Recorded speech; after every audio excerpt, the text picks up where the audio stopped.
Hey, edu-transformers, innovators, and learner-centered practitioners and learning experience designers all across the world. It is Saturday night for me here in Hong Kong. And for some of you, it is Saturday and you're entering the weekend, getting close to holidays. This is called 12 Days of PBL, affectionately named after the 12 days of Christmas. We're on day number 5 of the 12 days of PBL.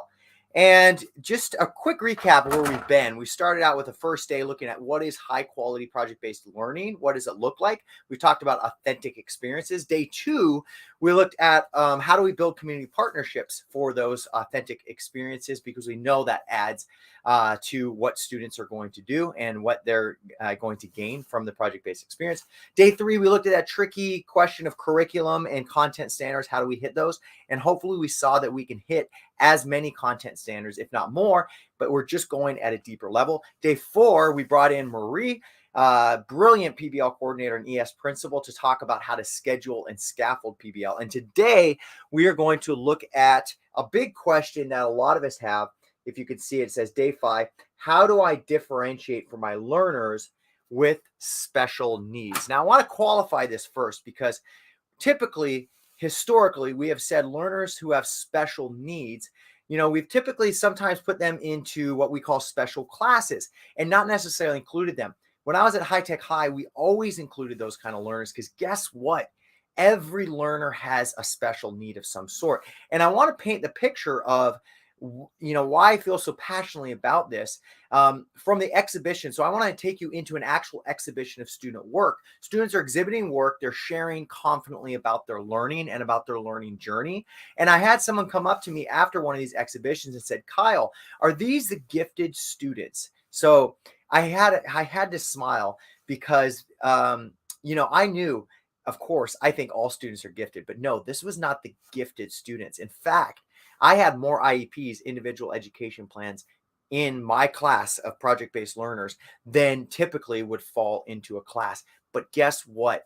These students demonstrated gifted type of qualities when they were given the opportunity to pursue something that was according to their interests. So again, we're looking at day 5. How do I differentiate project-based experiences for students with, and I put quote unquote, special needs? Now, typically what we're going to do with traditional learning is we're going to have one set outcome. So I want to, again, I think this is kind of a good visual for us. Okay.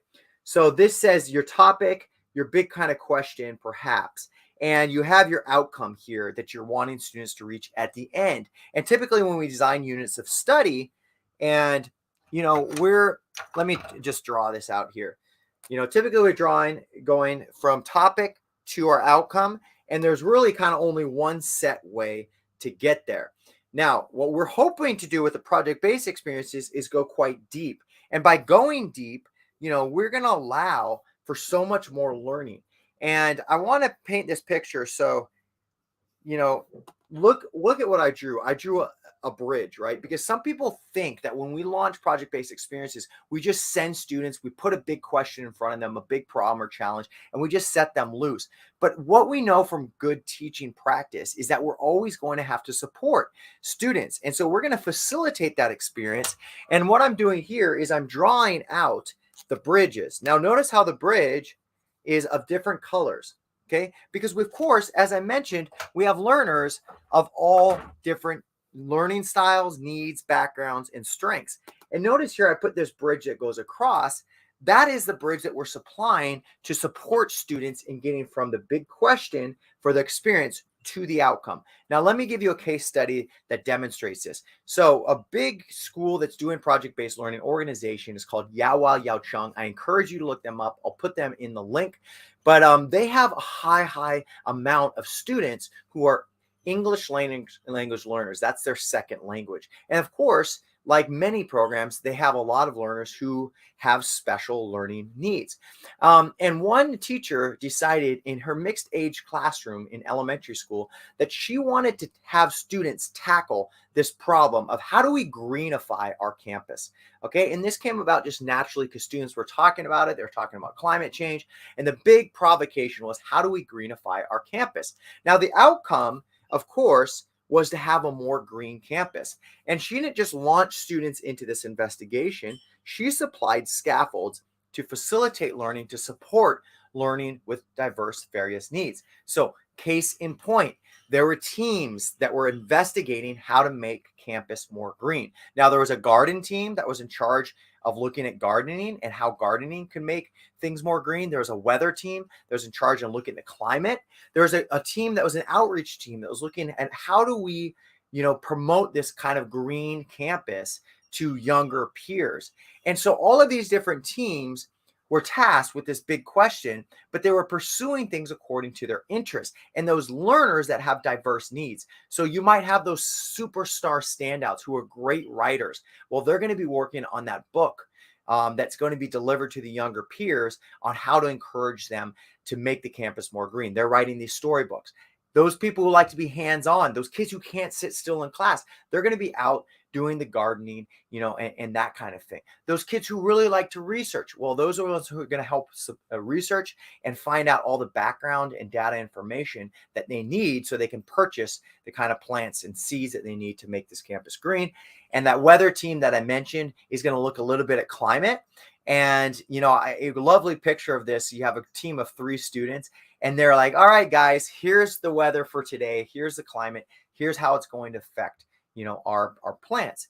And so the point I'm trying to make with this story is that you have multiple access points. Kids come in all different shapes, sizes, learning styles, needs, interests, passions, and backgrounds. And project-based experiences are going to allow you to differentiate. So a couple questions I would ask yourself is, what is my big question that I want students to address? What's the hoped outcome? In this case, it was making the campus green. What are the different steps to get there and the gap of learning that they're going to need to get? And when it comes to differentiation, how am I going to scaffold and support those learners so that they will get to that endpoint? A couple things you do: make teams, team students, not just according to ability level, but across ability levels. Language levels, acquisition, according to their interests too as well. And what you're going to see is you can really start to differentiate experiences. Now, I want to end this with the success story. There was a student who was a Cuban refugee, and her family was in China, in fact, and she did not speak a lick of English. At the end of this project-based experience, I kid you not, she was presenting confidently to the administration of this school as to why they needed to make their campus more green and how we could, or they can encourage them to do that and plant more trees and create more gardens. So this is the kind of stuff that you can't do in a traditional classroom with one set way of learning. This is what you do with project-based experiences.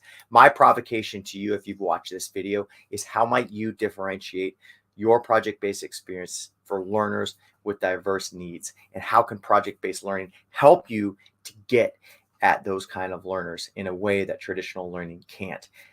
If you look, it's not in here, but I'll put it in the show notes, transformschool.com /12 days of PBL.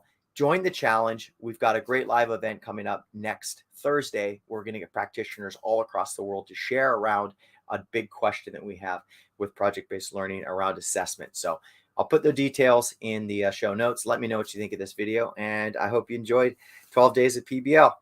Bye-bye.